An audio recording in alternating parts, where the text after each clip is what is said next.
ზრდილობა ხო არსებობს, ეთიკა ხო არსებობს. მესმის რომ არც ერთი გაგაჩნიათ, არც მეორე, მაგრამ თუ მაცლით. მადლობა.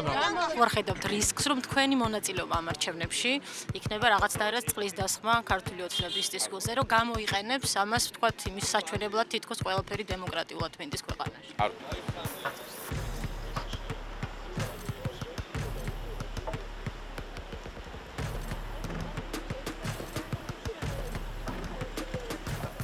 ზალა, ვისაც რეალურად შეუძლია ქალაქის განვითარება გააგრძელოს, ეს არის ქართული ოცნება დემოკრატიული საქართველო. ჩვენ მზად ვართ საზოგადოებას საარჩევნო კამპანიის ფარგლებში წარუდგინეთ კონკრეტული ხედვები, თუ რა პროექტები იქნება განხორციელებული, რა გაკეთდება, თუნდაც ინფრასტრუქტურის მიმართულებით, თუნდაც ეკოლოგიური თვალსაზრისით, ეკოპოლიტიკის მიმართულებით, იგივე ჯანდაცვა, სოციალური პროგრამები, ახალი პროექტები, რომელიც დედაქალაქში იქნება ტრამვაის სახით, მეტროს სახით, ატრაქციონების პარკი და ასე შემდეგ. ვიდი ოპოზიციური პარტიები რომ არიღებენ ამ არჩევნებში მონაწილეობას. არის თუ არა ეს პრობლემა და ამ არჩევნების ლეგიტიმაციის საკითხი დადგება თუ არა კითხვით.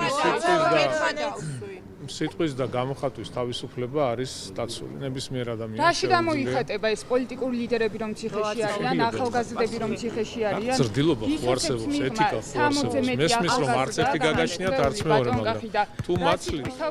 მადლობა. რიგი საით არის, რიგში რო დავდგე? არა, რაცა.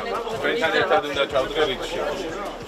თუ არ გინდათ წარსული, თუ გინდათ დედაქალაქის გათავისუფლება კორუფციისგან, უსამართლობისგან, ეს ქალაქი და ქვეყანა პოლიტიკური პატიმრების გარეშე, კორუფციის გარეშე, უსამართლობის, უკანონობის, არაკომპეტენტურობის გარეშე, აუცილებლად უნდა მიხვიდეთ თქვენ საარჩევნო უბნებზე და მისცეთ ხმა საქართველოს მომავალს, არა წარსულს, არამედ მომავალს.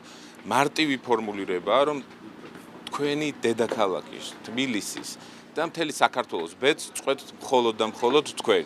მადლობა. საღამოსადი კატანო ირაკლი იძულებული. გააყევ იმიტომ.